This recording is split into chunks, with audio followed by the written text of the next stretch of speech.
Diyos ng Digmaan Azura. Kabanata 436, Continental Origin. Kinatay ng dalawa ang lahi ni Chan. Anong bangis na tao? Nang inag ang puso ni Xingju. Hindi pinapansin kung gaano kalakas silang dalawa, ang katotohanan kaya nilang pumatay ng 10 milyong tao ay sapat na upang patunayan kung gaano sila kalakas.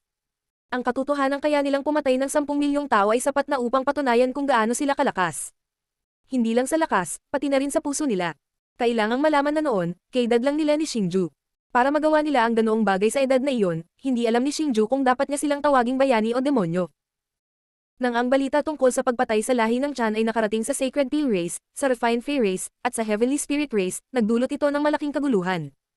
Hindi lang agad nag-anunsyo ng ceasefire ang tatlong karera, kundi binayaran pa nila ang Spirit Eater Race para sa kanilang pagkatalo. Ang Sacred Peel Race, ang Refined Fey Race, at ang Heavenly Spirit Race ay walang alinlangan na ibinaba ang kanilang ulo sa Spirit Eater Race. Kinilala nila ang Spirit Eater Race bilang mga hari ng Martial Heaven Continent. Ngunit kahit na ganoon, hindi binalak ni Hanzan na pabayaan ang iba pang tatlong lahi. Gusto niyang ganap na lipulin ang tatlo pang lahi. Gayunpaman, ang ideya ni Hanzan ay nagdulot ng pagsalungat ng marami sa mga nakatataas sa lahi ng Spirit Eater. Noon, ang lahi ng Spirit Eater ay hari na ng Martial Heaven Continent. Nadama nila na hindi na kailangang salakayin ng iba tatlong lahi. Ngunit ang pinakamahalaga, natakot sila na ang pagpuksa sa lahat ng sinaunang lahi ay makakaapekto sa balanse ng kontinente. Kailangang malaman na ang 5 sinaunang lahi ng Martial Heaven Continent ay inayos lahat ng Sacred Region. Higit pa rito, ang mga sinaunang talaan ng lahi ng Espiritu Eater ay nagsasaad na ang iba pang 4 na lahi ay hindi maaaring alisin sa kontinente ng langit ng militar. Ang mga matatanda ng lahi ay hindi nang ahas na sumalungat dito dahil ito ay isang panuntunan mula sa sagradong rehiyon.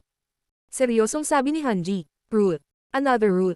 Sino lang ang nagtakda nitong tinatawag na rule?" Isang tanong ang lumitaw sa puso ni Xingju. Bigla niyang naalala ang sinabi noon ng master ng Illusory Moon Valley na si Fairy Ying.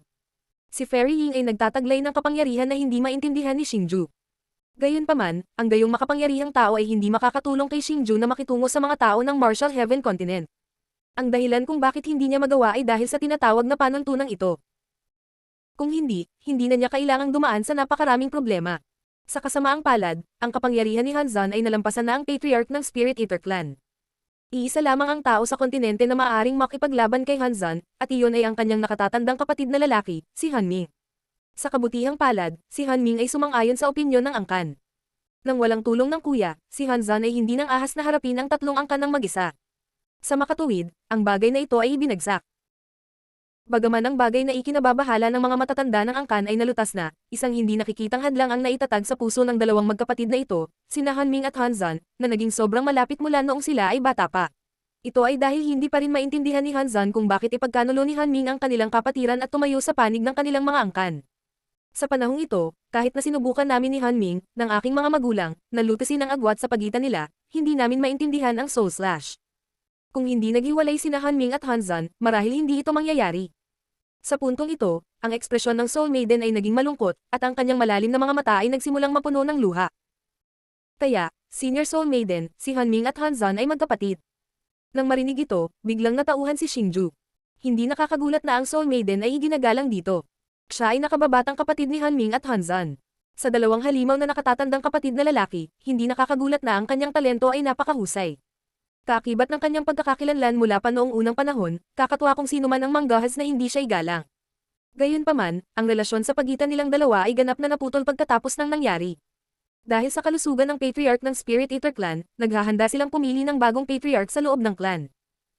Si Hanming at Hanzan, na pinakamalakas sa clan noong panahong iyon, ay naging pinakamahusay na mga kandidato.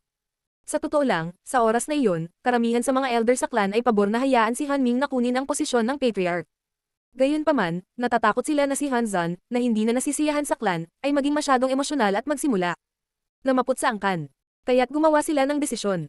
Iyon ay upang papasukin sina Hanming at Hanzan sa sinaunang libingan na lumalamon ng kaluluwa at tingnan kung sino ang makakakuha ng mas malakas na spiritual artifact. Batay sa lakas ng spiritual artifact, tayo ang magpapasya kung sino ang magiging Patriarch ng Soul Devouring Angkan. Noong oras na iyon, ang Soul Devouring Ancient Tomb ay may dalawang napakalakas na mid-grade na espiritual na sandata. Ang isa ay ang Soul Devouring Blade na nasa Soul Devouring Ancient Tomb, at ang isa ay ang Black Curse Longsword na kinuha ng Soul Slash. Naniniwala akong dapat mong malaman kung ano ang nangyari pagkatapos nito. Inalis ni Brother Hanzan ang mid-level spiritual weapon, ang Black Curse Sword, habang si Brother Hanming ay bumalik na walang dala. Natural, ang posisyon ng clan leader ay naging kay Hanzan. Sa puntong ito, hindi maiwasan ng Yao Ji na tumingin kay Xingju ng may malalim na tingin. Elder Hanji, dahil naging pinuno na ng tribo si Hanzan, bakit mayroon pa rin siyang matinding puot sa angkan na lumalamon ng kaluluwa? Naguguluhang tanong ni Xingju nang makita ito. Ha, nagbago na si Hanzan. Ang una niyang ginawa pagkatapos umakyat sa posisyon ng patriarch ay magsimula ng digmaan kasama ang iba pang matataas na sinaunang angkan. Gusto niyang ganap na lipulin sila sa Sky Martial Continent. Noong panahong iyon, si Hanzan ay may malaking kapangyarihan sa Spirit Eater Clan. Bagamat ang mga miyembro ng clan ay mahigpit na tinutulan ito, hindi sila nang ahas na suwayin siya. Iyon ay dahil siya, na siyang namamahala sa Spirit Eater Command, ay na may kapangyarihang pigilan ang bloodline ng Spirit Eater Clan. Nang marinig ang tanong ni Xingju, nagpaliwanag si Soul Maiden. Anong nangyari pagkatapos nun? Patuloy na tanong ni Xingju. Dahil nasa paligid pa rin ang Sacred Peel Clan, Fey Refinement Clan, at Heavenly Spirit Clan, nangangahulugan ito na hindi nagtagumpay ang plano ni Hanzan. Paglaon, kumilos si Hanming. Napagtanto ni Hanming na kung patuloy niyang hahayaan si Hanzan na magpatuloy sa ganito, malamang nalalakad ang Spirit Eater Clan sa isang madilim na bangin sa ilalim ng kanyang pamumuno. Ang Spirit Eater Clan ay ililibing ni Hanzan. Kaya nagpa siya si Hanming na kumilos laban sa kanyang pinakamamahal na nakababatang kapatid. Isang bakas ng kalungkutan ang lumitaw sa mukha ni Yao Ji. Bilang nakababatang kapatid sa kanilang dalawa, siya na siguro ang pinakaayaw na makitang mag-away silang dalawa. Pinatay ni Hanming si Hanzan. Ngunit hindi ba ang kapangyarihan ni Hanzan ay higit kay Hanming? Kung hindi, paano nakuha ni Hanzan ang middle-level spiritual weapon sa Spirit Eater Ancient Tomb? Bilang karagdagan, si Hanzan ay mayroong Spirit Eater Command sa kanyang mga kamay. Paano ginawa ni Hanming? Napuno ng kalituhan ang mukha ni Xingju. Hehe, noong nagpa siya si Hanming na pigilan si Hanzan, inisip ng lahat na hindi kayang talunin ni Hanming si Hanzan. Pero nang talagang nag-away silang dalawa, napagtanto namin na mali kami. Lahat kami ay mali. Ganap na mali. Isinasantabi ang katotohanan na ang kapangyarihan ni Hanming ay mas mataas kaysa kay Hanzan, si Hanming ay hindi nakatali sa linya ng dugo ng Spirit Eater Command. Bagamat ang labanan ay abnormal na matindi, sa huli, si Hanming ay nanalo na may ganap na kalamangan. Sa sandaling ito, sa pag-iisip pabalik sa labanan sa nakaraan, makikita pa rin ng Soul Maiden ang bakas ng paghanga sa kanyang mukha. Parang bumalik na naman siya sa eksenang nag-aaway ang dalawa niyang kapatid. Nabigla siya sa pagganap ni Hanming sa oras na iyon. Maaaring si Hanming ay, alam ko, dapat ganyan. Nang marinig ito, hindi naiwas ang lumiwanag ang mga mata ni Xingju. Ilang tanong na hindi niya mawari ang nag-intertwine sa sandaling ito. Sa wakas ay dumating siya sa parehong conclusion. Ito ay dahil naramdaman ni Xingju na malamang na si Hanming ang senior na nakilala niya sa Primordial Ruins. Ang dahilan kung bakit siya bumalik na walang dala mula sa Soul Devourer's Ancient Tomb ay marahil dahil gusto niyang manalo ang kanyang nakababatang kapatid. Kung hindi, sa kanyang lakas, imposible para sa kanya na hindi maalis ang Spirit Eater Blade. Ang pinakamahalagang ebidensya ay sinabi niya kay Xingju na hanggat nakuha niya ang Spirit Eater Blade, makukuha niya ang kanyang mana. Sapat na ito para patunayan na nasakop ni Hanming ang Spirit Eater Blade. Anong uri ng kapangyarihan ang mana ni Senior Hanming? Sa pag-iisip nito, hindi mapigilan ni Xingju na maramdaman ang pagkulo ng kanyang dugo. Nadaman niya na ang mana na binanggit ni Hanming ay dapat na pambihira. Bilang miyembro ng Spirit Eater Clan, hindi siya nakatali sa bloodline ng Spirit Eater Order. Nangangahulugan ito na si Hanming ay nagtataglay ng pambihirang kapangyarihan. Dahil maaaring umasa si Hanming sa kapangyarihang ito, hindi magiging mahirap para sa kanya na talunin si Hanzan ngayong nakuha na niya ang kapangyarihang ito. Bukod dito, mayroon din siyang Spirit Eater Order. Senior, pinatay ba ni Senior Hanming si Hanzan? Bagamat mayroon siyang sapat na tiwala sa kung paano haharapin si Hanzan, talagang gustong malaman ni Xingju kung ano ang nangyari pagkatapos noon. Hindi si Brother Hanming ang pumatay kay Hanzan. Sa orihinal, ipinakulong lamang ni Brother Hanming si Hanzan sa pag-asang magbago ang isip niya at bumalik sa kanyang orihinal na sarili. Sa kasamaang palad, hinawakan ni kapatid na Hanming ang hangganang iyon at nakakuha ng isang bato na makapagbibigay daan sa kanya na makalusot sa hangganang iyon. Sa oras na iyon, upang malagpasan ang hangganang iyon at makakuha ng higit pang kapangyarihan, si Brother Hanming ay nagpasya na kahit siya ay heartbroken about. Iyon ay para tuluyang mabuklod si kapatid na Hanzan. Gayunpaman, nang malapit na niyang aisil siya, biglang nasira ang sarili ni Hanzan. Siya. Nagpakamatay. Dahan-dahan ang sabi ni Yao Ji. Ano? Nagpakamatay talaga siya. Puno ng pagkabigla ang mukha ni Xingju. Hindi niya akalain na magiging ganoon ka-impulsive si Hanzan. Hindi, kung talagang nagpakamatay siya, paano pa siya nabubuhay sa kontinenteng ito? Gayunpaman, hindi nagtagal ay naramdaman ni Xingju na may mali. Kakaiba, ano nga ba ang nangyari? Logically speaking, si Hanming ay napakalakas na noong mga oras na iyon.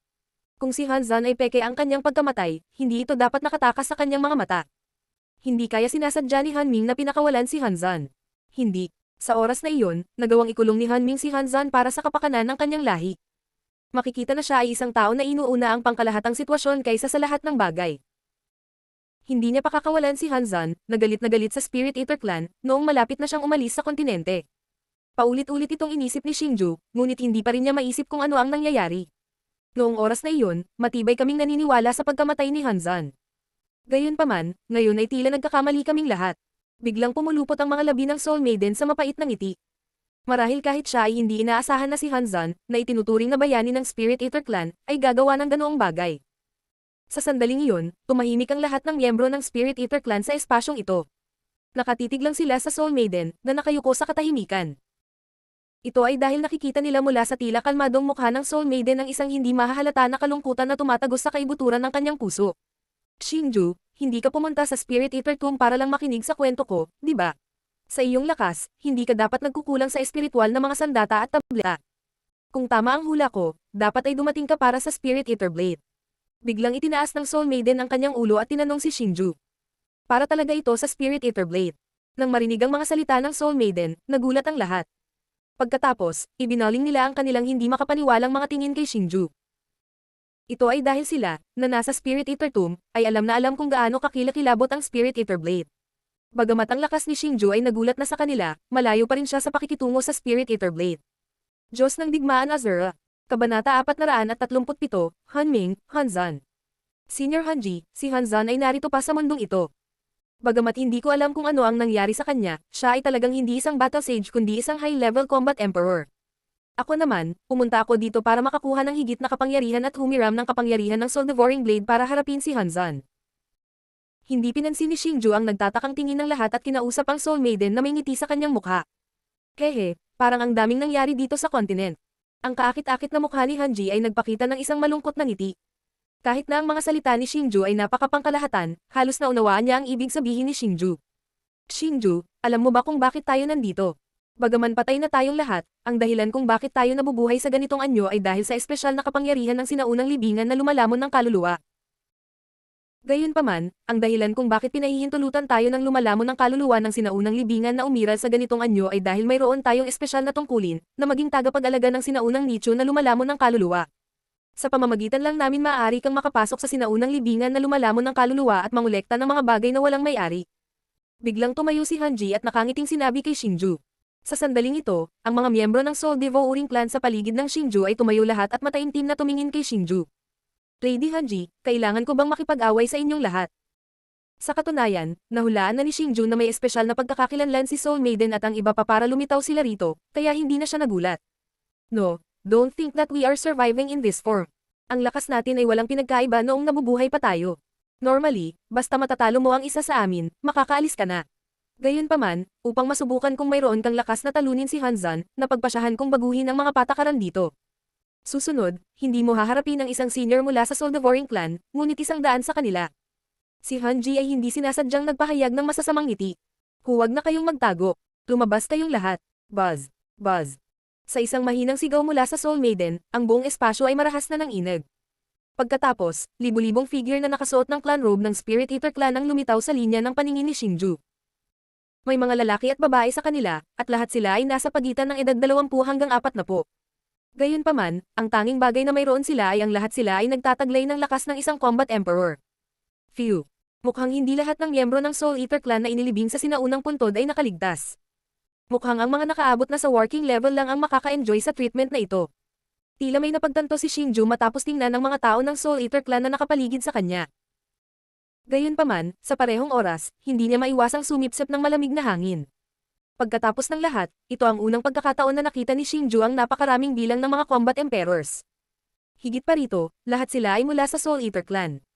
100 tao. Pagkatapos noon, nagsimulang personal na piliin ng Soul Maiden ang mga taong lalaban kay Xingju. Bagamat ang mga angkan na napili niya ay pawang nasa low-level combat emperor, alam ni Xingju na hindi sila ordinaryong tao sa pamamagitan lamang ng pagtingin sa kanilang ugali. Sa isang kisap mata, ang Soul Maiden ay nakapili na ng 100 tao mula sa Soul Eater Clan.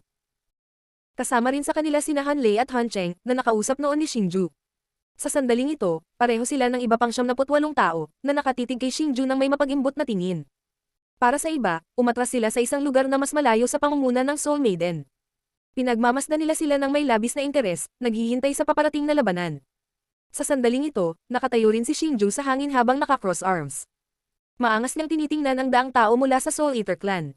Iyon ay dahil gusto rin ni Xingju na makipag-spar sa mga nakatatanda ng kanyang angkan. Xingju, nakalimutan kong sabihin sa iyo. Sa Soul Eater Ancient Tomb, hindi mo magagamit ang iyong Soul Force. Gayunpaman, kaya nila. Nang si Xingju ay handa nang lumaban sa 100 tao, ang Soul Maiden ay nakatayo sa malayo at sinabi kay Xingju gamit ang kanyang kaakit-akit na mga mata. Ano? Hindi naman pwede di ba? Hindi ba't lantarang bullying ito? Matapos marinig ang mga salita ng Soul Maiden, halos sa mukha ng dugo si Xingju. Bagamat kaharap niya ang 100 combat emperors mula sa Soul Eater clan, si Xingju ay kasalukuyang nagtataglay ng lakas ng isang mid-level combat emperor. Kahit na ang kanyang mga kalaban ay hindi dapat maliitin, si Xingju ay mayroon pa rin 70% tiwala na kaya niyang talunin sila. Gayunpaman, sa sandaling ito, ang iniisip ni Xingju ay ganap na nagbago. Napakalinaw niya tungkol sa puwersa ng kaluluwa ng Soul Eater clan. Bagamat hindi siya umasa sa pagsabog ng puwersa ng kaluluwa upang mapataas ang kanyang lakas ng isang antas pagkatapos maabot ang antas ng Combat Emperor, magbubunga pa rin ito ng napakalaking epekto. Bilang karagdagan sa katotohanan na hindi niya nagamit ang kanyang puwersa ng kaluluwa, ang kanyang kakayahan sa pananaw ay mabilis ding bumaba. Bagamat maaaring hindi kasing husay ng kanyang individual na lakas ng mga kalaban, nang harapin ang pag-atake ng grupo ng 100 tao, agad na naramdaman ni Xingju ang matinding pressure. Xingju, hayaan mong maranasan namin ang iyong lakas. Tingnan natin kung anong antas mo, ang nag-iisang inapo ng Spirit Eater clan, ang nagmana ng kapangyarihan ng aming Spirit Eater clan. Pumunta ka, swish, swish, swish, swish. Biglang umungal ang ligaw na Soul Thunder na may dumadagandong na dagandong. Kasabay nito, ang daang Combat Emperors ay nag-awit ng sledgehammer kay Xingju. Habang sumasayaw ang sledgehammer, nagdala ito ng mga bagzo ng marahas na hangin. Ito ay talagang isang mababang uri ng espiritu na sandata. Hindi lamang siya, 79 na miyembro ng Soul Eater clan ay lumipad patungo sa Xingju ng halos sabay-sabay. Higit pa rito, lahat sila ay may espiritong sandata sa kanilang mga kamay. Sa sandaling ito, sa wakas ay naunawaan ni Xingju kung bakit maingat na pinili ng Soul Maiden ang daang mga angkan na ito. Lahat pala sila ay nagtataglay ng sandata ng espiritu. Makikita na silang lahat ay mga bagong star na eksperto na maaaring gumalaw ng walang sagabal sa buong kontinente. Damhi ng aking lola. Hindi ko magagamit ang lakas ng kaluluwa ko. Paano ko sila lalabanan? Nang makitang ang Soul Thunder at ang iba pa ay umatake ng walang pag-aalinlangan, si Xingju ay lalong nagalit habang nagmumura sa kanyang puso. Bagamat siya ay galit na galit, si Xingju ay hindi nang ahas na pakawalan ang kanyang bantay sa harap ng pag-atake ng lahat. Sa isang pag-ikot ng kanyang palso, lumitaw ang Blades of Azure sa kanyang kamay. Ito ay isang espiritong sandata. Hindi, ito ay tila isang kayamanan na sandata. Ano ang nangyayari? Ito ay tila hindi man ito isang kayamanan na sandata, ngunit paanong ang espadang ito ay napakalakas. Parang walang kapangyarihan na magagawa. Sirain mo. Sa sandaling ito, ang Enchantress, na nakatayo sa malayo, ay pinagmamasdan ng mabuti si Xingju. Sa katunayan, gusto rin niyang makita kung anong uri ng spirit weapon ang ginagamit ni Xingju. Bagamat nakita na niya na ang Purple Gold Battle Armor sa Xingju ay isang spirit weapon, isa lamang itong defense type na spirit weapon. Sa isang labanan kung saan nagkaroon ng malaking pagkakaiba sa bilang, imposible para kay Xingju na ipatawag ang espiritu ng sandata. Maaari lamang niyang hayaan ang espiritu ng sandata na manirahan sa armor ng labanan upang matiyak ang pinakamalaking depensa. Sa makatuwid, nahulaan niya na si Xingju ay dapat magkaroon ng isa pang attack type na spirit weapon. Gayunpaman, nang ilabas ni Xingju ang Blades of Azure, hindi niya maiwasang mabigla. Napagtanto niya na ang Blades of Azure ay hindi mga espiritong sandata. Hindi man lang sila maituturing na isang treasure weapon. Wala siyang maramdamang kakaibang pagbabago ng enerhiya mula sa kanila, ngunit nabigla siya sa lakas ng Soul Eater Blades. Maghiwa-hiwalay, slash. Siyempre, hindi alam ni Xingju na nabigla ang Enchantress. Sa sandaling ito, sa pagharap sa pag-atake ng daan-daang clansmen, hindi nang ahas si Xingju na maging pabaya. Biglang iwinagayway ni Xingju ang kanyang kanang braso, at ang isang Maringle na War Chi ay naging malaking hugis gasoklay. Pagkatapos, marahas itong hamampas patungo sa paparating na mga angkan.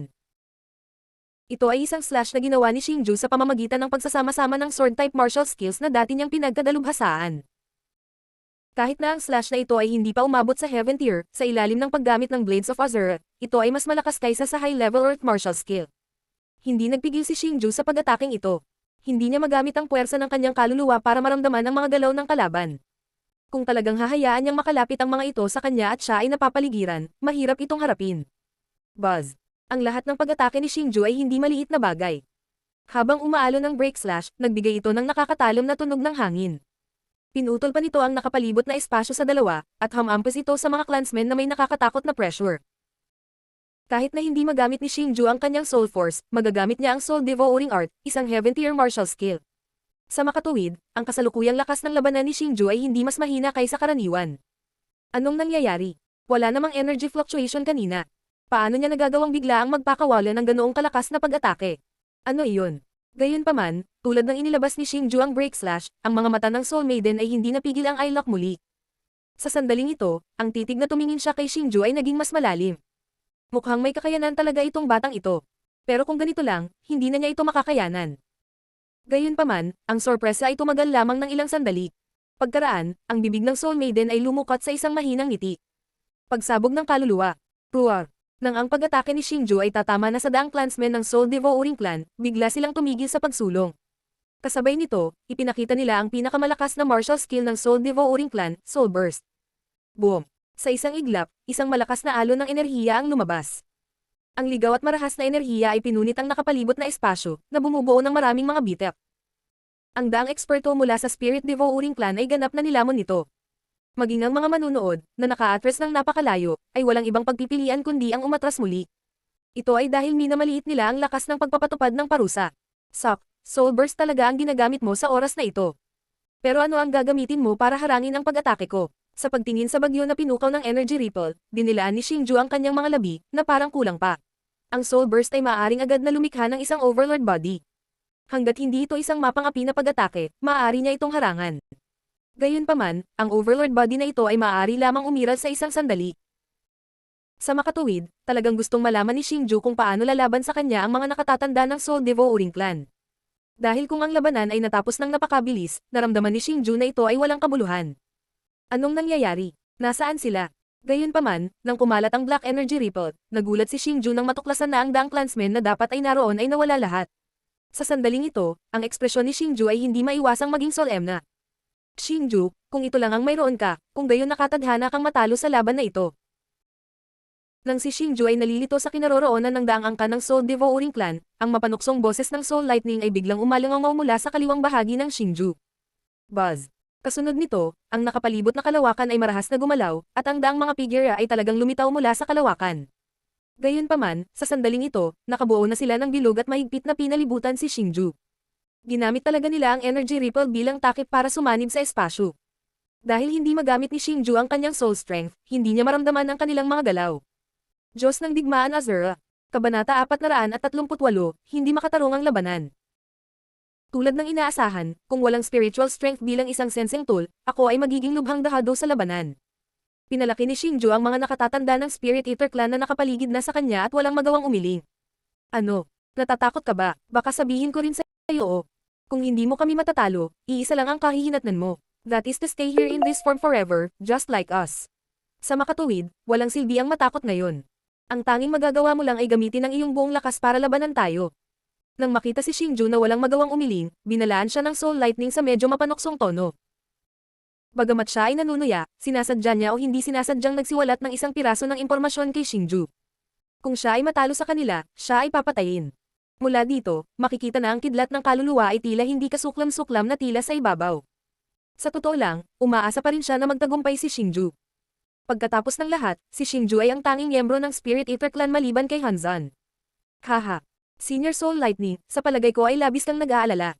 Ako, si Xingju, ay hindi kailanman nagsabi na ako ay natatakot. Nagtaas ng kilay si Xingju at bahagyang ngumiti sa Soul Lightning. Sa isang pag-iisip, ang mga layer ng Dark Red Battle Chi ay lumundag mula sa ibabaw ng kanyang katawan. Hindi lamang ang Battle Chi ay napuno ng siksik na enerhiya, ito rin ay parang apoy na bumabalot kay Xingju. Sa sandaling ito, ang purplish gold armor ni Xingju ay namulaklak na may maningning na purplish gold light. Bagamat napapaligiran si Xingju, ang lakas ni Xingju ay mas mataas sa kanila. Kahit na hindi niya maramdaman ang kanilang kinaroroonan sa ilalim ng pagkubkob, hindi natakot si Xingju sa kanilang palihim na pag-atake gamit ang purplish gold armor na nagpoprotekta sa kanya. Higit pa rito, sa bilis at lakas ni Xingju, kahit na ginamit nila ang spiritual strength explosion upang lubos na madagdagan ang kanilang lakas, tiwala pa rin si Xingju na mabilis niyang matatapos ang mga ito. Sige, I set up ang formation. Nang makitang napagpasyahan na ni Xingju na makipaglaban hanggang kamatayan sa kanila, ang kidlat ng kaluluwa ay nagpakawalan ng dagandong. Pagkatapos, isang itim na haligi ng liwanag ang bumaril mula sa kanilang mga katawan at pumailang lang sa langit. Ang itim na haligi ng liwanag ay lubhang kakaiba. Bagamat madilim, nagbigay ito ng nakakasilaw na pakiramdam. Higit sa lahat, napuno ito ng siksik na espiritual na enerhiya. Gayunpaman, iba ito sa espiritual na enerhiya noong nakaraan. Tila naaapektuhan nito ang mga pagbabago sa espasyong ito. Sa sandaling ito, napagtanto ni Xingju na kahit na napalibutan nila si Xingju, nakatayo sila sa iba't ibang posisyon. Matapos mailabas ang mga halijing itim na liwanag sa kanilang katawan, nabunyag ang misteryo ng kanilang mga posisyon. Daan-daang sinag ng liwanag ang nag-intertwined at bumuo ng isang malaking soul net na nakakulong kay Xingju sa loob nito. Kalokohan, ang lakas ko. Nang mabuo ang malaking lambat, ang puso ni Xingju ay sumikip, at ang kanyang mukha ay bahagyang naging pangit. Iyon ay dahil nabigla si Xingju nang malaman na ang kanyang lakas ay lubhang pinipigilan sa sandaling ito. Hihihi. Namdaman mo ba, ito ang Soul Devouring Net ng aking Soul Devouring Clan. Nangangailangan ito ng spiritual energy nang hindi bababa sa 100 miyembro ng Soul Devouring Clan upang matagumpay na mabuo ito.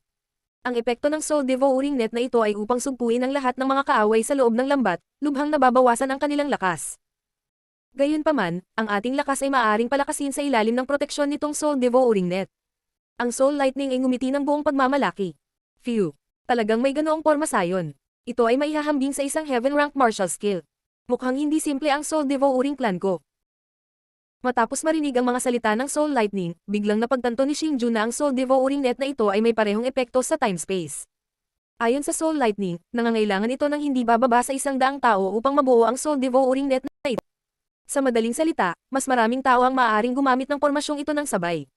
Dahil ang kapangyarihan ng 100 tao ay nakakatakot na, kung libo-libo o 10,000 tao ang gumamit ng Soul Devouring Net na ito, gaano kitakot ang pagsupil. Ang paggamit ng pormasyong ito upang labanan ng iba ay lubhang abnormal.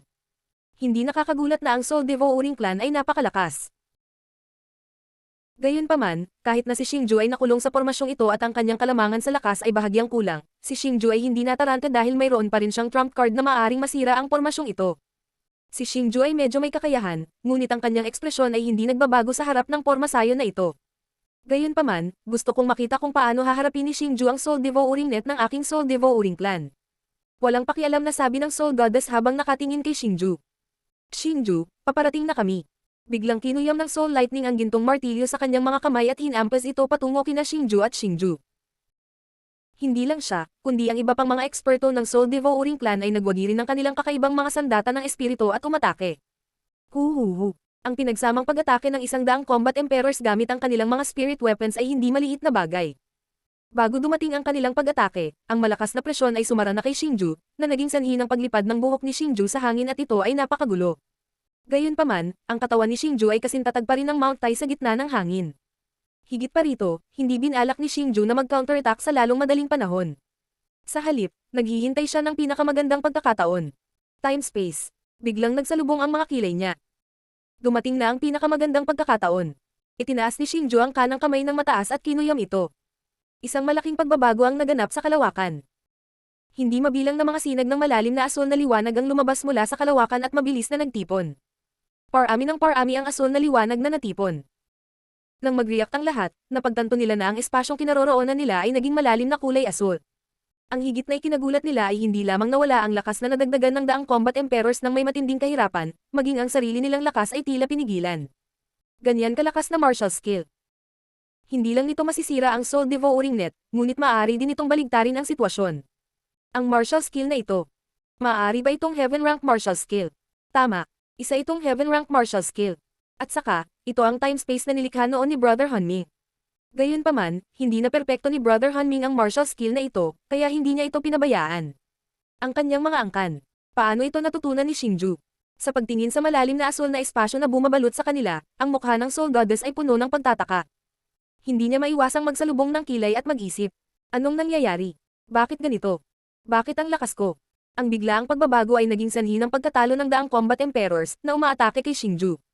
Sa sandaling ito, hindi nila alam kung ano ang gagawin. Puff puff puff puff puff. Gayunpaman, isang purple gold figure ang mabilis na dumaan sa kanila sa paraang parang multo habang ang lahat ay tulala pa rin. Kasabay nito, ang tunog ng maraming matutulis na talim na patuloy na tumagos. Sa oras na gumaling ang lahat, natigilan sila ng matuklasan na 12-12 ng mga miyembro ng Soul Devouring Clan ang naging isang tipak ng kaluluwa at nawala. Hindi maganda, umatras kadali. Labis na naalarma si Han Lei nang makita niya ang pagbabago sa kanyang harapan. Alam niya na ang dahilan kung bakit ang lahat ay naging mga hibla ng kaluluwa at nawala ay dahil ang kanilang mga pisikal na katawan ay lubhang nasugatan. Bagamat hindi sila tunay na mamamatay sa lugar na ito, mangangailangan ito ng ilang oras upang mabawi ang kanilang pisikal na katawan. Sa ganoong laban, ibig sabihin ay natalo na sila. Gusto mong umalis? Huli na, tumaas ang sulok ng bibig ni Xingju upang bumuo ng isang mapang asar ng ngiti habang tinitingnan ang nag-aalalang pulutong na malapit ng maghiwa-hiwalay. Sa isang hininga, napatay niya ang higit sa kalahati ng kanyang mga angkan. Hindi lamang siya nagpakita ng kamanghamanghang lakas, ngunit ipinakita rin niya ang kanyang nakakatakot na bilis. Sa sandaling ito, natuklasan din ni Xingju na ang dati niyang pag-iingat ay ganap na hindi kailangan. Ang mga pambihirang miyembro ng Soul Devouring clan na ito ay hindi nakakatakot gaya ng inaakala niya na sila ay nasa isang tunay na laban. Gayunpaman, dahil hindi niya maramdaman ang kanilang aura sa kanyang espiritual na lakas, matukoy lamang ni Xingju ang kanilang tunay na lakas pagkatapos ng isang tunay na laban. Swish, swish, swish. Nang maramdamang may mali, nagsimulang umatras si Hanlei at ang iba pa. Gusto nilang umatras, ngunit nahulog na sila sa hanay ng pag-atake ni Xingju sa napakalapit na distansya. Ang purplish gold figure ni Xingju ay gumalaw sa napakabilis na bilis. Ang Blades of Azura sa kanyang kamay ay sumayaw ng napakaganda. Sa isang kisap mata, ang natitirang 12-dosenang miyembro ng Soul Devouring clan ay natalo lahat ni Xingju. Hindi man lang sila nagkaroon ng pagkakataon na gumanti bago naging mga hibla ng kaluluwa at dahan-daang naglaho. Bang! Matapos patayin ang huling dalawang miyembro ng Soul Devouring clan, biglang tumigil si Xingju sa paggalaw at tumayo sa ere. Pagkatapos, sa isang twist ng kanyang pulso, ang napakalaking blades ng Azura sa kanyang kamay ay nahulog patayo. Kasunod ng mahinang tunog, ang Blades of Azura ay ipinasok sa espasyo na nakatayo sa tabi ni Xingju. Huff! Nang tapusin ni Xingju ang 100 natatanging eksperto ng Soul Devouring clan sa bilis ng kidlat, ang mga hinga ay patuloy na umalangaw sa paligid ni Xingju dahil natulala sila sa totoong kapangyarihan na ipinakita ni Xingju. Clap, clap, clap, clap. Sa sandaling ito, isang malinaw na pagpalakpak ang biglang umalangaw. Nang tumingin si Xuansheng, lahat ay natigilan ng matuklasan na ang taong pumapalakpak ay ang Soul Maiden. Sa sandaling ito, pumapalakpak ang Soul Maiden sa kanyang mga kamay habang naglalakad siya patungo sa execution. Xingju, napakalakas mo. Upang magamit ang Soul Devouring art sa ganoong antas, naniniwala ako na kahit si Brother Hanming ay nasa ganitong antas lamang noon. Ang swerte talaga ng Soul Devouring clan ko na magkaroon ng supling tulad mo. Pagdating sa harap ni Xingju, muling sinuri ni Hanji si Xingju sa kanyang harapan at pinuri siya ng mukha na puno ng kasiyahan. Dahil ang lakas na ipinakita ni Xingju ay talagang karapat-dapat sa kanyang papuri. Bagamat nagkaroon ng ganap na pagsupil si Xingju sa mga tuntunin ng lakas, dapat itong malaman na hindi nagamit ni Xingju ang Soul Force kanina. Para sa mga cultivator, lalo na sa mga high-level cultivator, ang Soul Force ay mas mahalaga pa kaysa sa kanilang sariling mga mata. Iyon ay dahil hindi lamang nila napagmamasdan ang lakas ng kanilang kalaban, ngunit maaari din nilang tumpak na matukoy ang lokasyon ng kanilang kalaban. Gayunpaman, nagawa ni Xingju na agad na pumatay ng 100 tao habang hindi niya nagagamit ang Soul Force. Mula dito, makikita kung gaano kalakas ang kanyang tunay na lakas. Gayunpaman, hindi alam ni Hanji na kung talagang magagamit ni Xingju ang Soul Force, hindi banggitin ng 100 tao lamang, marahil kahit na siya ay hindi magiging katapat ni Xingju. Iyon ay dahil nahawakan din ni Xingju ang Soul Armor at Soul Doppelganger, dalawang makapangyarihang Soul Martial skills. Lord Hanji, nakapasa na ba ako? Kusang pumikit ang mga mata ni Xingju habang nakangiting nagtanong. Nakuha mo na ang mga kwalifikasyon para makapasok sa sinaunang libingan. Nang marinig ang tanong ni Xingju, ngumiti si Hanji ng kaakit-akit. Pagkatapos, bahagyang tumagilid ang katawan niya. Bahagyang naanod sa hangin ang kanyang manggas, at isang Golden Spirit Formation Gate ang lumitaw sa harap ni Xingju. Diyos ng Digmaan Azura. Kabanata 439, Pagiging Karapat-dapat. Unti-unting umikot ang Golden Spirit Formation Gate. Tulad ng isang banal na liwanag na bumababa mula sa langit, ito ay lumitaw sa harap ni Xingju at nagpapaliwanag sa karamihan. Nakita na ni Xingju ang maraming gate ng pagbuo ng mga espiritu noon, ngunit ito ang unang pagkakataon na nakakita siya ng isang gintong kulay.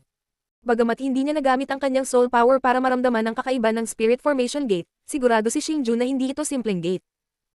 Xingju, kahit na napakalakas mo, at kahit na magagamit mo ang iyong soul power pagkatapos mong makapasok sa libingan para ilabas ang iyong buong lakas, kailangan kong ipaalala sa iyo na ang Soul Devouring Edge ay tiyak na mas nakakatakot kaysa sa iyong naiisip. Ngunit kailangan kong ipaalala sa iyo na ang Soul Devouring Edge ay tiyak na mas nakakatakot kaysa sa iyong naiisip. Sa sandaling iyon, biglang nagsalita ang dalaga ng Soul kay Xingju na may seryosong ekspresyon. Sa pagtingin sa mga mata ng Soul Maiden, si Xingju ay tila nakaramdam ng ibang kahulugan. Senior Soul Maiden, baka ikaw. Hindi napigilan ni Xingju ang pagkunot ng noo. Alam na niya ang gustong ipahiwatig sa kanya ng dalagang kaluluwa. Tama. Noon, namatay ako sa kamay ng blade na lumalamon ng kaluluwa. Bagamat ginamit ko ang lahat ng lakas ko, hindi ako nilabanan ng seryoso ng blade na lumalamon sa kaluluwa. Kaya hindi ko alam ang kahinaan ng kaluluwa devouring blade. Ang masasabi ko lang sa iyo ay napakalakas. Gayunpaman, kahit na hindi ko masabi sa iyo kung anong antas ng lakas ang Soul Devouring Edge, may iba pa akong masasabi sa iyo. Sa totoo lang, ang kasalukuyang tunay na master ng Soul Devouring Tomb ay ang Soul Devouring Edge. Seryosong sabi ni Soul Maiden. Ang Soul Devouring Edge ay ang master ng Soul Devouring Tomb. Nang marinig iyon, hindi maiwasan ni Xingju na mabigla. Sa sandaling iyon, ganap na nagbago ang opinyon ni Xingju sa Soul Devouring Edge. Bagamat alam ni Xingju na ang Soul Devouring Edge ay napakalakas, isa lamang itong spirit weapon sa huli. Ngunit kung ito ay tulad ng sinabi ng Soul na dalaga, na ang Soul Devouring Edge ay ang Panginoon ng Soul Devouring Tomb, kung gayon ang Soul Devouring Edge ay tunay na magiging pambihira. Pagkatapos ng lahat, ang Soul Devouring Tomb ay ang sagradong lupain ng Soul Devouring Clan. Ngunit kahit na ang mga henerasyon ng Soul Devouring Clan ay maaaring pumasok sa Soul Devouring Tomb, sila ay pinaghihigpitan pa rin ng libingan. Ang nagtakda ng mga paghihigpit ay natural na ang master ng lugar na ito, ang Soul Devouring Edge. Parusa, patungkol sa pagkakakilanlan ng Soul Devourer Blade, maliban sa mga miyembro ng Soul Devourer Clan na namatay dito, walang nakakaalam. Isa rin itong sikreto na kami lang ang nakakaalam. Sa orihinal, hindi ko maihayag sa iyo ang bagay na ito, ngunit ngayon na ibinunyag ko ito sa iyo, ito ay katumbas ng paggawa ng isang malaking krimen. Gayunpaman, kung maaari mong talunin ang Spirit Devouring Blade at gawin itong iyong spiritual weapon, pagkatapos ay papalitan mo ito at magiging tunay na may-ari ng lugar na ito. Sa oras na iyon, ang mga alituntunin ng Soul Devouring Ancient Tomb na ito ay muling isusulat mo. Hindi lamang tayo makakapagpatuloy sa pamumuhay dito, makokontrol mo rin ang lahat ng mga kayamanan sa Soul Devouring Ancient Tomb. Nang makita ang pagbabago sa ekspresyon ni Xingju, muling pinaalalahanan siya ng Soul Maiden. Huwag kang mag-alala, Senior. Gagawin ko ang aking makakaya. Nang marinig ito, hindi maiwasan ni Xingju na makaramdam ng init sa kanyang puso. Isang hindi maipaliwanag na pasasalamat ang bumalot sa kanyang puso. Pagkatapos, muli siyang yumuko sa Soul Devouring Clan Senior para ipahayag ang kanyang pasasalamat. Bagamat isa lamang itong maliit na paalala, isinapanganib ng dalagang Soul ang kanyang buhay para dito. Naniniwala akong kaya mo. Huwag ka nang mag-aksaya pa ng oras. Pumunta ka, hinihintay namin ang iyong matagumpay na pagbabalik. Ginamit ng kaluluwang dalaga ang kanyang maislan na mga kamay para hawakan ang mga braso ni Xingju at tinulungan siyang tumayo. Ang mahinang ngiti sa kanyang magandang mukha ay nagpakita na siya ay naglagay ng malaking inaasahan kay Xingju. Senior, ako, si Xingju, ay tiyak na hindi ka bibigwin. Nang makita iyon, hindi na nagdalawang isip si Xingju. Sa pagliko ng kanyang katawan, nahalo siya sa gintong spirit formation at nawala. Tanging ang libu-libong mga tingin mula sa Spirit Devouring Clan ay nakatuon sa Spirit Formation. Lady Soul Maiden, sa tingin mo ba ay may pag-asa si Xingju na talunin ang Soul Devouring Blade? Pagkatapos pumasok ni Xingju sa hangganan, ang libu-libong miyembro ng Soul Devouring Clan ay dumating sa likod ng Soul na dalaga. Sa sandaling ito, ang kanilang mga tingin ay ayaw pa ring lumihis sa hangganan. Malinaw na natatakot sila na ang nag-iisang inapo ng Soul Devouring Clan ay mabibigo. Hindi matatawaran ang lakas ni Xingju. Sa loob ng Soul Devouring Clan, siya lang ang nakikita kung anino ni Kuya Hanmi. Pero sa isang tiyak na punto de vista, itong si Xingju na ito ay parang may kakayahan na wala si Brother Hanmi. Kung ano yon, hindi ko masabi ng sigurado. Ang magiliw na titig ng Soul Maiden ay hindi kailanman umalis sa gininto ang pagkaakit. Habang kumukurba ang kanyang mga labi, binigyan niya si Xingju ng isang mahusay na paninindigan. Matapos marinig ang pagsusuri ng dalaga ng Soul, ang libu-libong miyembro ng Soul Devouring Clan ay hindi sinasadyang humigop ng malamig na hangin. Alam na alam nila kung anong uri ng tao si Hanmi. Siya ang kinikilala ng publiko bilang numero 1 eksperto ng Soul Devouring Clan, at sinabing siya ang unang taong tumuntong sa Saint Realm sa Martial Heaven Continent. Gayunpaman, sinabi ng dalaga ng Soul na si Xingju ay mas malakas kaysa kay Hanmi sa ilang aspeto. Sa madaling salita, sa kanyang mga mata, si Xingju ang pinakatalentadong tao sa Soul Devouring Clan. Bilang karagdagan, ang dalaga ng Soul ay nakababatang kapatid ni Hanmi. Mahigit 20 taon na silang magkasama. Kung sinabi man niya ang ganoong bagay, kung gayon ang mga hindi pa nakakakilala kay Hanming ay mas kumbinsido. Pagkatapos, inilipat ng lahat ang kanilang mga tingin patungo sa unti-unting nawawalang spirit formation. Gayunpaman, sa sandaling ito, may karagdagang kakaibang kulay sa kanilang mga titig. Para silang nakakita ng liwanag ng bukang liwayway. Buzz. Nang pumasok si Xingju sa boundary gate, natural na wala siyang paraan para malaman ang pagsusuri ng Soul Maiden. Sa sandaling tumuntong siya sa gininto ang hangganan, naramdaman niya ang isang malakas na puwersa ng pagsipsip na mahigpit na pumulupot sa kanya at ginabayan siya pasulong.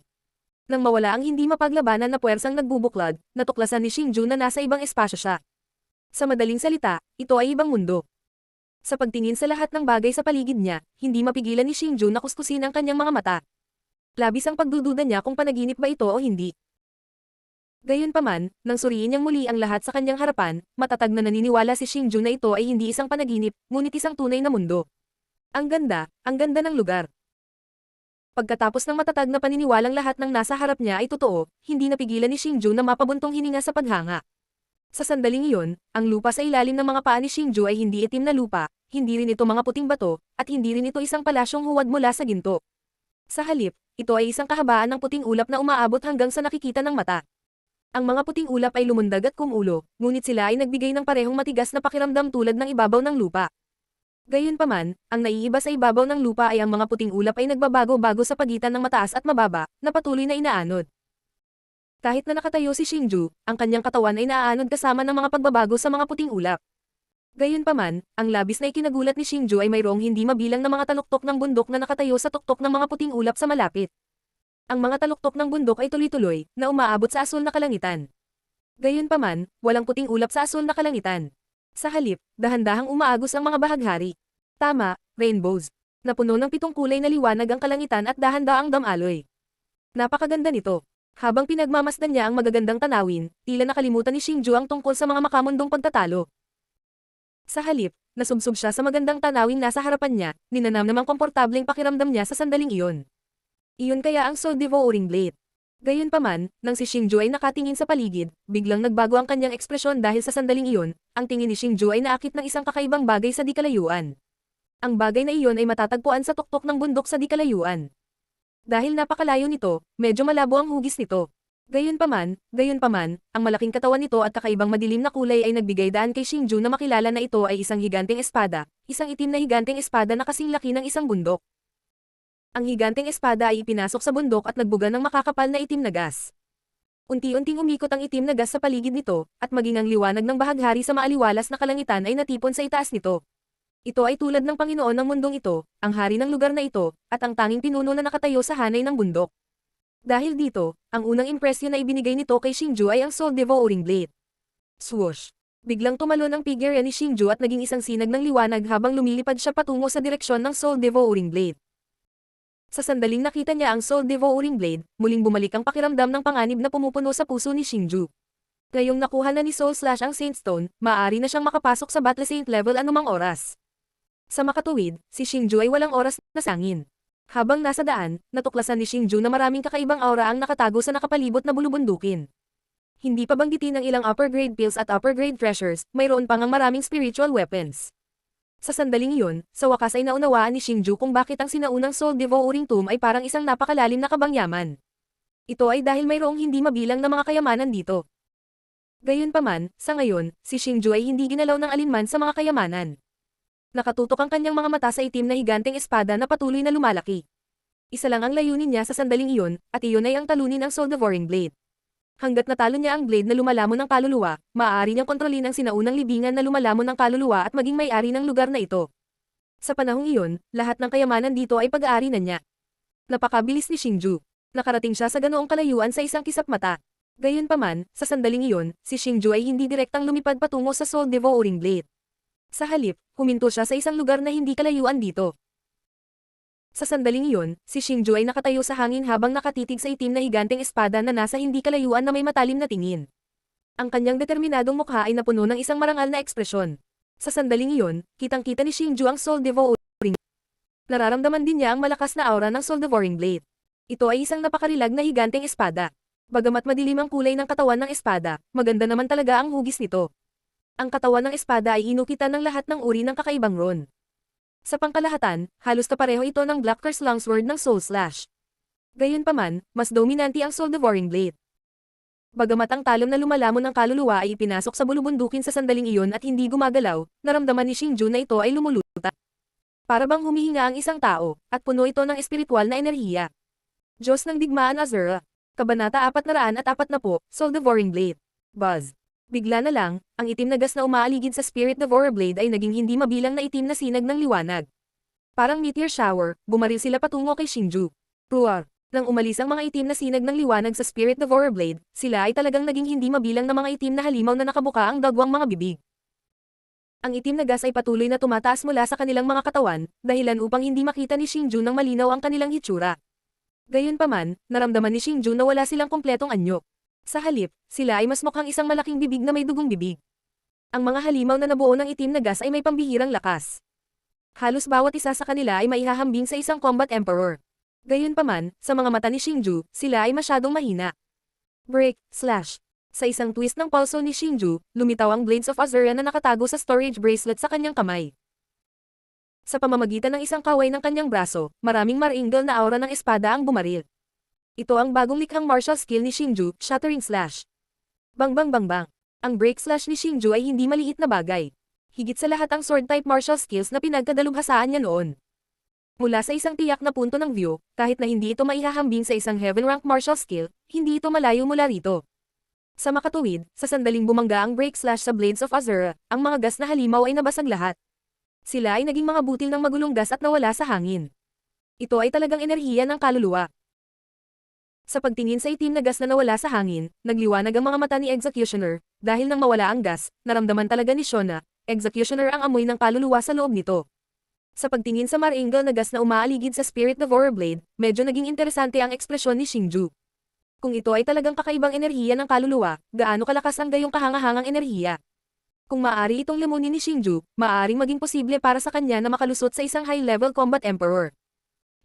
Not bad. Hindi ako binaygo ng huling descendant ng Spirit Devourer race. Habang nakatingin si Xingju sa gas na dahan-daang umiikot sa Spirit Devourer Blade at naglalaway, isang tinig ng papuri ang biglang nagmula sa loob ng gas. Kasunod nito, dahan-daang lumabas ang isang figure mula sa loob. Nang makita niya ang taong ito, hindi maiwasan ni Xingju na magulat at mabilis na umatras ng ilang hakbang. Kasabay nito, pinalawak niya ang lakas ng kanyang kaluluwa hanggang sa limitasyon upang maobserbahan ang mga galaw ng kabilang partido. Kahit na walang aura ang taong nasa harapan niya, nakaramdam pa rin ng matinding banta si Xingju. Isa itong humanoid na halimaw. Ang dahilan kung bakit ito tinawag na halimaw ay dahil ito ay may hugis ng tao ngunit walang mukha ng tao. Madilim ang kulay ng katawan nito at may itim na gas na patuloy na inaanod palabas sa katawan nito. Mahirap sabihin kung totoo o ilusyon ang katawan nito. Ang ulo na parang bowl ang apoy ay walang ilong o bibig. Ang tanging nakikita lang ay isang pares ng malamultong puting mata. Ngunit ang higit na ikinaalarma ni Xingju ay may mga kakaibang rune na dumadaloy sa kanyang ethereal na katawan, at ang hugis ng mga rune ay eksaktong kapareho ng mga nasa talon ng Soul Devourer. Sinabi sa kanya ng intuition ni Xingju na malamang na ito ang espiritu ng sandata ng talon ng Soul Devourer, at ang tunay na mayari ng sinaunang puntod ng Soul Devourer. Senior, ito ba ang Spirit Devourer Blade? Ang lakas ng kabilang partido ay hindi dapat maliitin. Kahit na si Xingju ay sabik na sakupin ito, si Xingju ay hindi nang ahas na balewalain ito. Sa halip, nagtanong siya ng may labis na paggalang. Senior. Ha.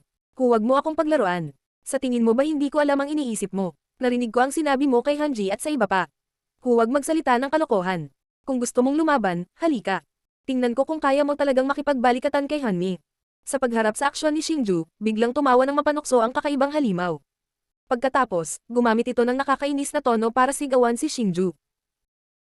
Gayunpaman, hindi rin ito direktang inamin ang tunay na pagkakakilanlan nito na siyang sandata ng Spirit Devourer Blade. Dahil iyon ang kaso, kailangan kong masaktan ka. Swoosh.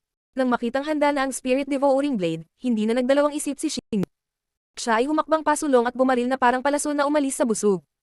Gayunpaman, ang kanyang bilis ay mas mababa kaysa sa kidlat na lumalangoy sa mga ulap at ang bulalakaw na dumausdel sa kalangitan sa gabi, pabayaan ang palaso. Napakabilis ng kanyang bilis na hindi ito nakikita ng isang ordinaryong tao gamit ang kanilang mga mata. Break, slash, swoosh, swoosh, swoosh, swoosh. Sa ganitong bilis, dumating si Xingju sa harap ng Spirit Devourer Blade sa isang iglap. Gayunpaman, sa sandaling ito, hindi talaga lumaban dito si Xingju. Sa halip, diretso siyang naglabas ng 4 na break slashes.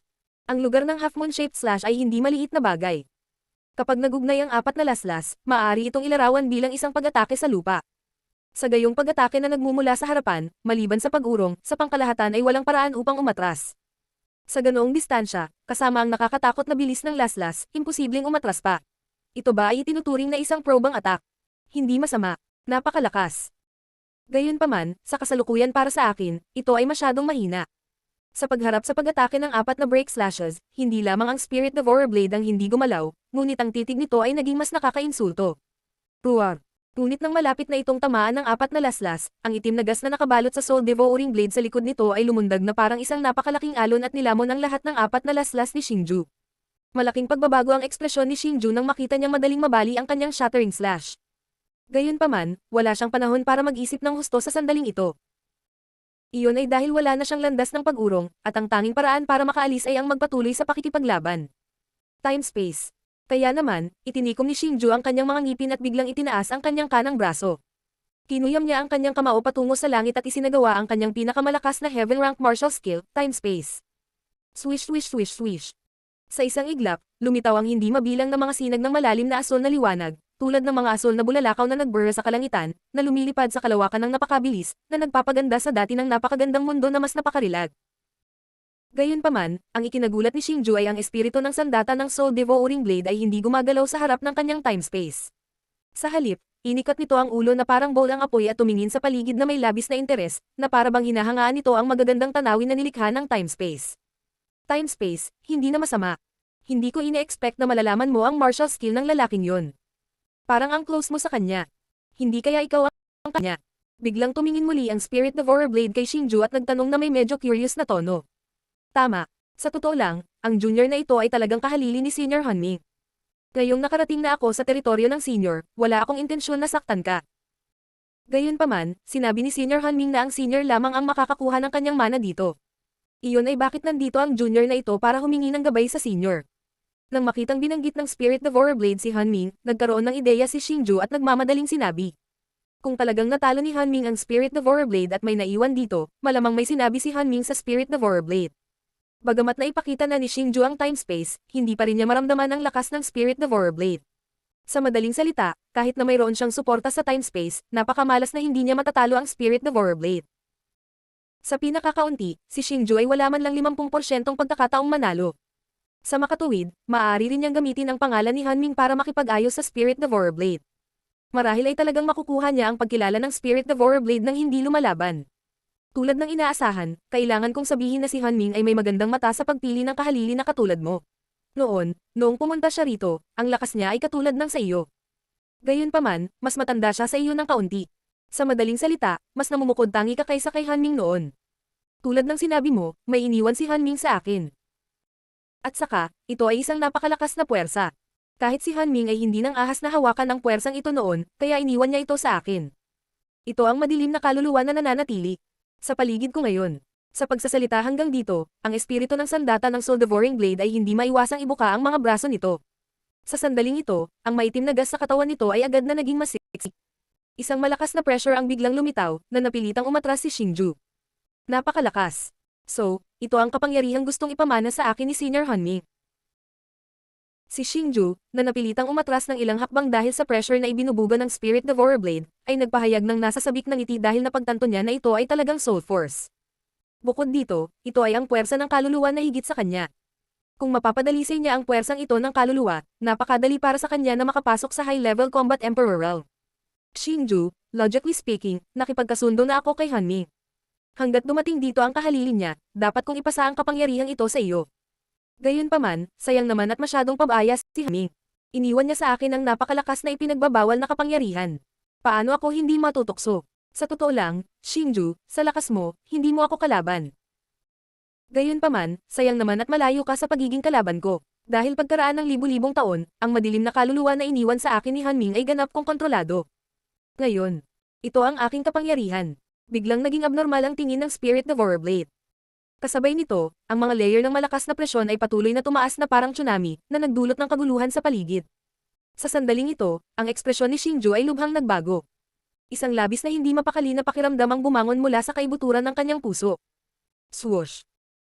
Sa pagtingin sa biglaang pagbabago sa Soul Devouring Blade, pati na rin sa kapangyarihan na ipinakita nito, napagtanto ni Xingju na hindi maganda ang sitwasyon. Sa pagpihit ng kanyang katawan, naghanda siyang tumakas patungo sa direksyong pinanggalingan niya. Gusto mong umalis? Paanong napakadali? Nang makitang tatakas na si Xingju, ang Spirit Devourer Blade ay nagpakawala ng malamig na sigaw. Ang madilim na kaluluwa na orihinal na nakabalot sa talon ng Spirit Devourer Blade ay biglang lumundag at naging isang higanteng kamay. Sa isang nakakatakot na panggigipit, idiniin nito si Xingju. Sa isang iglap, naramdaman ni Xingju na ang kanyang katawan ay pinipigilan ng isang malakas na puwersa. Hindi lang katawan niya, pati soul force niya parang pinigilan. Kahit na lumilipad siya pasulong sa napakabilis na bilis, ang itim na anino na tumatakip sa liwanag ay lumitaw na sa kanyang paningin. Sa sandaling ito, tila naamoy ni Xingju ang amoy ng kamatayan.